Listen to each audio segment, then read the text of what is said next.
Assalamualaikum warahmatullahi wabarakatuh. Puja dan puji syukur kita panjatkan atas kehadirat Allah Subhanahu wa taala karena atas limpahan rahmat dan hidayahnya sehingga kita masih sempat dipertemukan dalam kegiatan perkuliahan secara virtual.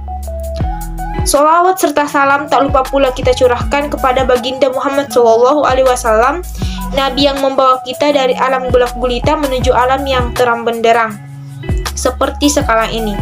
Baiklah, yakni tentang pemanfaatan teknologi di bidang ekonomi perdagangan, contohnya itu elektronik e-commerce. Nah, pada materi ini kami akan membahas yang pertama itu pengertian e-commerce, yang kedua sejarah dan perkembangan e-commerce, yang ketiga jenis-jenis e-commerce, yang keempat yakni manfaat dan tantangan menggunakan e-commerce, yang kelima keuntungan dan kekurangan menggunakan e-commerce, dan yang keenam yakni faktor pendukung e-commerce.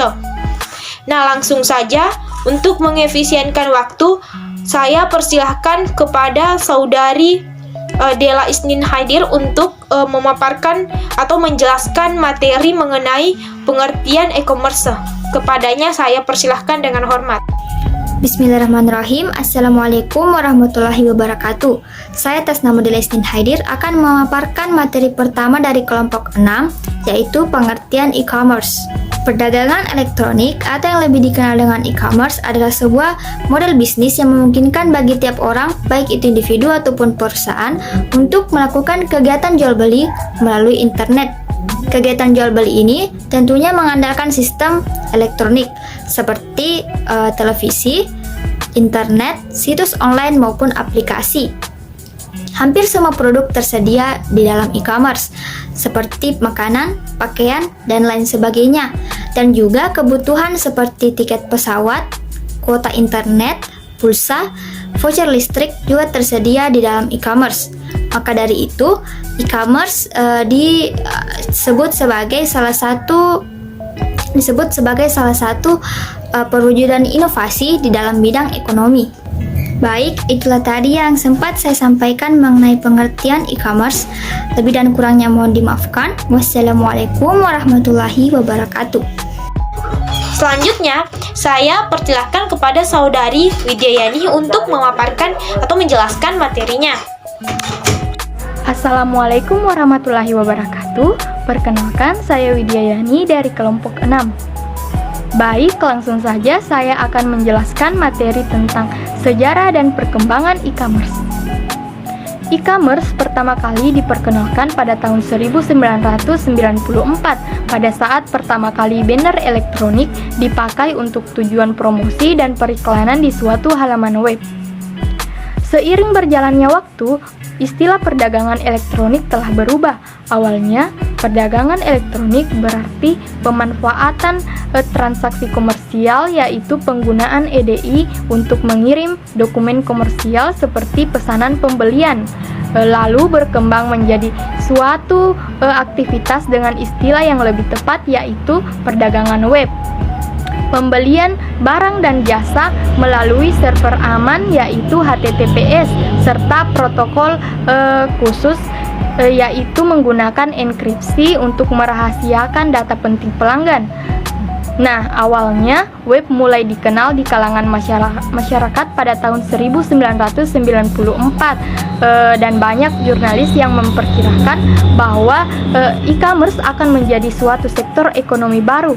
Namun, baru 4 tahun protokol aman seperti HTTPS sudah matang dan banyak digunakan. Nah, antara tahun 1998 dan tahun 2000, banyak bisnis di Amerika Serikat dan Eropa yang mengembangkan situs perdagangan web ini. Nah, itulah tadi materi yang dapat saya jelaskan. Selanjutnya, saya kembalikan kepada moderator. Nah, untuk materi selanjutnya saya persilahkan kepada saudari Ahmad Rifki Zaki untuk menjelaskan materinya. Assalamualaikum warahmatullahi wabarakatuh. Perkenalkan, nama saya Ahmad Rifki Zaki dari kelompok 6.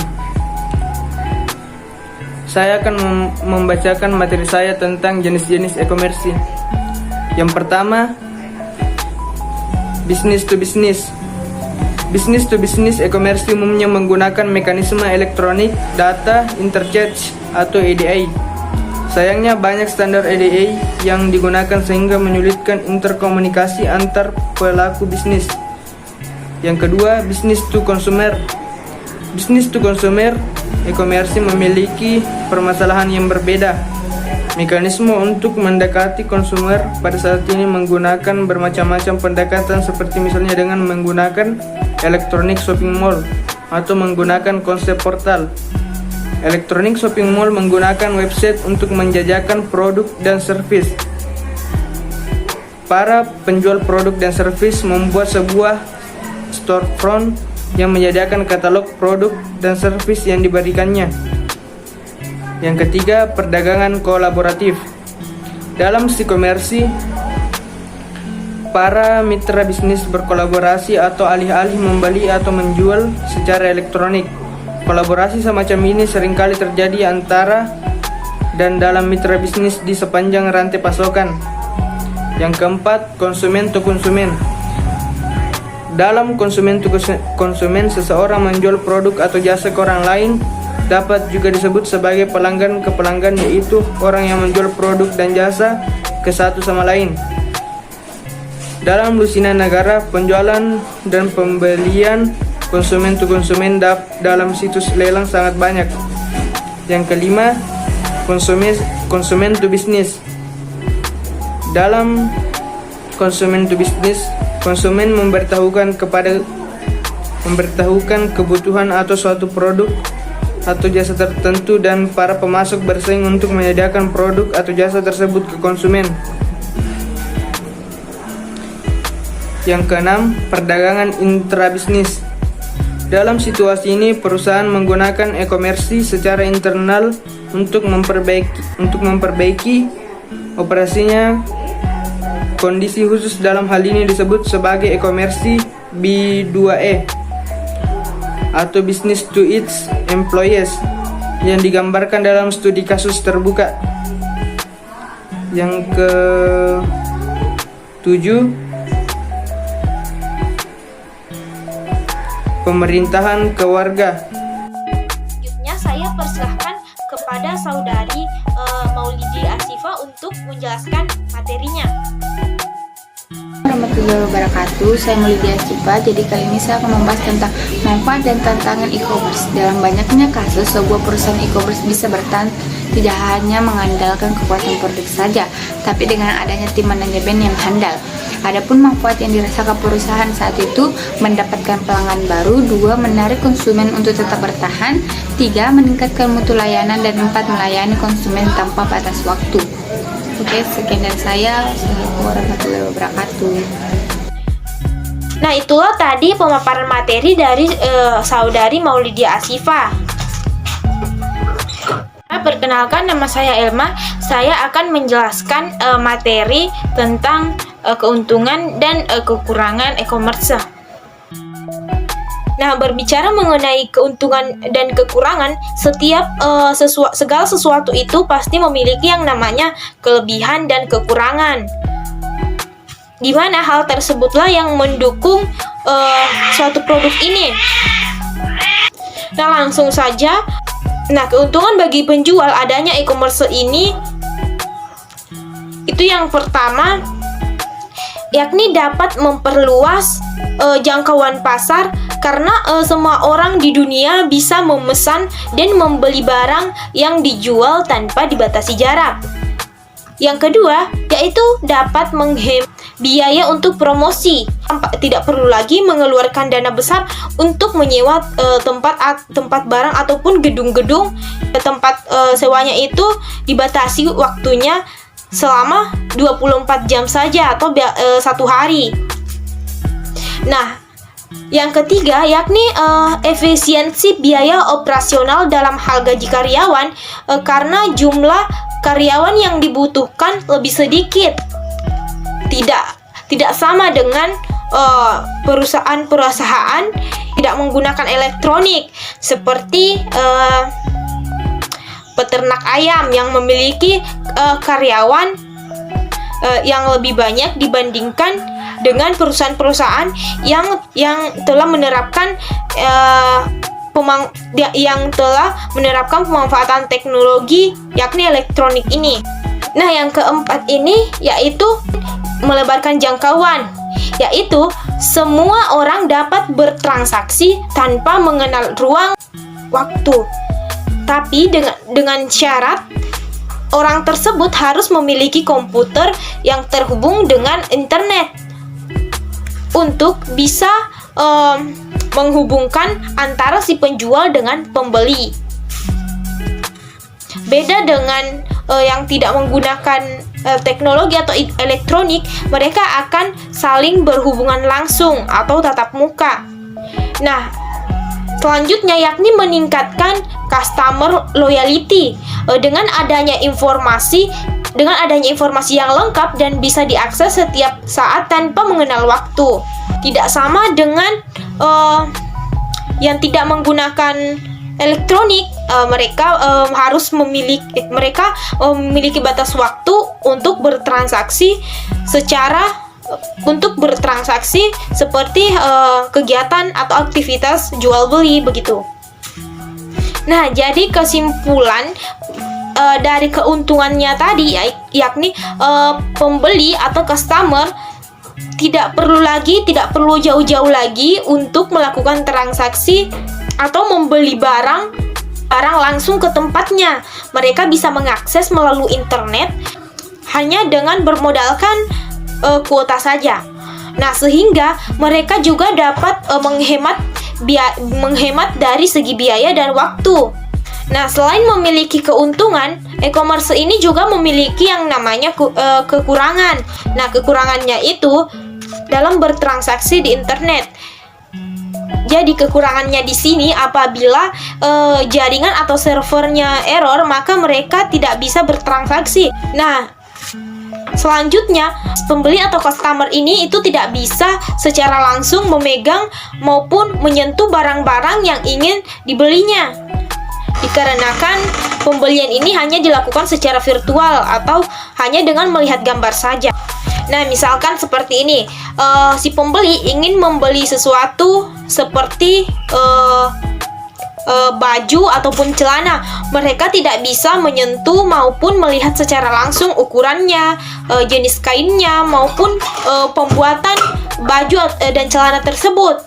Itulah kekurangan di mana bertransaksi secara virtual atau bertransaksi secara online, yakni di bidang pemanfaatan teknologi, perdagangan ekonomi atau bisa disebut contohnya itu elektronik. Nah, hal inilah yang menjadikan terkadang si pembeli ini merasa tidak sesuai dengan apa yang mereka inginkan atau bertentangan dengan apa yang mereka bayangkan mengenai produk tersebut. Contohnya nanti mereka membayangkan produk ini akan begini, yang datang itu berbeda dengan apa yang mereka bayangkan atau tidak sesuai dengan ekspektasi. Nah, hal ini dapat menimbulkan kekecewaan bagi customer ataupun pembeli. Nah, untuk barang-barang elektronik ini kadang si pembeli atau customer mengalami kesulitan dalam mengurus garansi dan tidak jelas bagaimana untuk mengurusnya. Nah, dalam melakukan transaksi secara online, kepercayaan merupakan modal utama baik bagi penjual maupun si pembeli.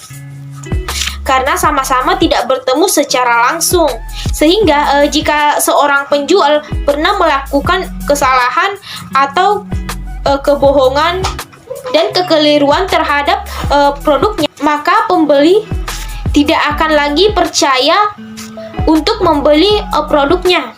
Untuk menghindari penipuan saat Anda berbelanja secara online, Anda harus melakukan hal-hal seperti memastikan keberadaan toko online tersebut dengan mencari informasi kebenaran website dan melakukan testimoni di forum ataupun menulis tentang toko tersebut, ataupun mencari tahu reputasi toko online mengenai layanan purna jual dan garansinya.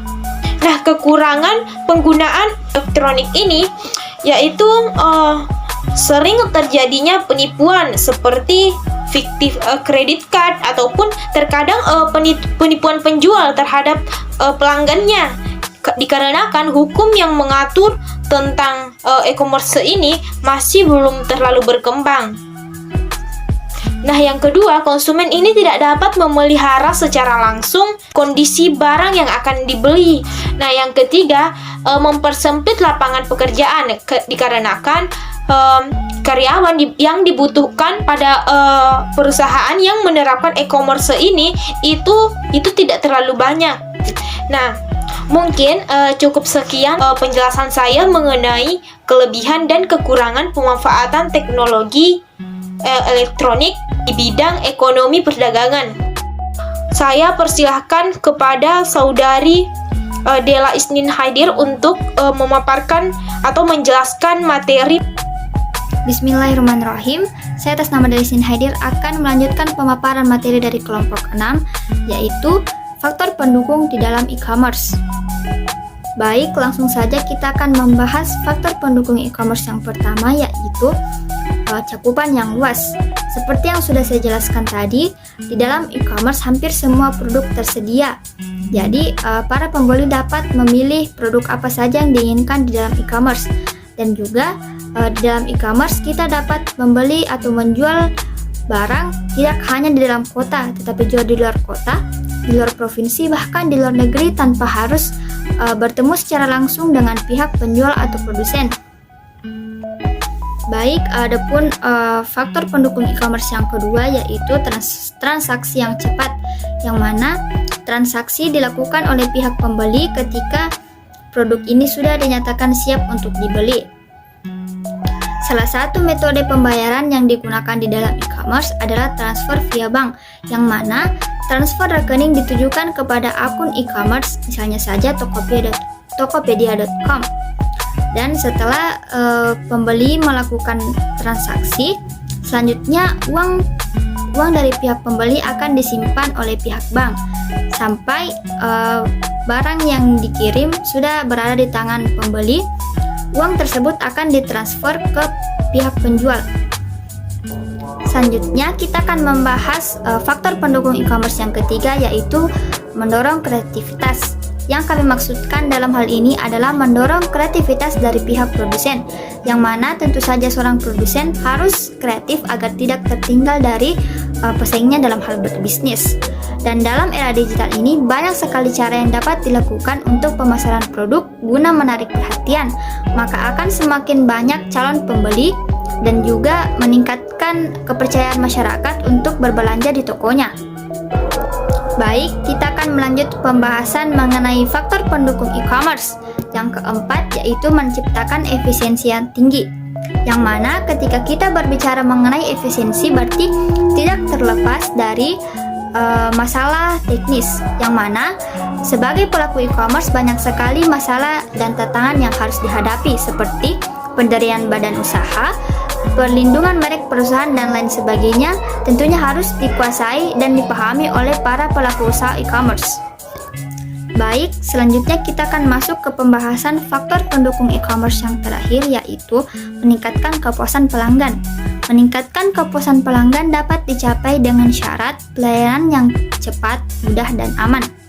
Meskipun sekarang ini pelayanan di dalam situs e-commerce dilakukan dengan sistem yang serba otomatis, tetapi layanan seperti chat ataupun call center tetap harus dijadikan prioritas utama. Sebab jika saja seorang calon pembeli mendapati kendala atau masalah saat ia ingin berbelanja, tentu saja ia akan mencari cara untuk menghubungi atau berkomunikasi secara langsung dengan pihak penjual. Seperti yang saya lampirkan ini merupakan salah satu chat dari pihak produsen dan juga konsumen atau pihak penjual dan juga pembeli di dalam salah satu aplikasi atau situs e-commerce yaitu Shopee. Baik, itulah tadi yang sempat saya sampaikan mengenai faktor pendukung di dalam e-commerce. Lebih dan kurangnya mohon dimaafkan. Wassalamualaikum warahmatullahi wabarakatuh. Itulah tadi persentase atau hasil pemaparan materi dari kelompok kami. Jadi apabila ada kekurangan ataupun kesalahan mohon dimaafkan dikarenakan kesempurnaan hanyalah milik Allah semata. Cukup sekian. Wallahi musta'an wal istiqlan. Assalamualaikum warahmatullahi wabarakatuh.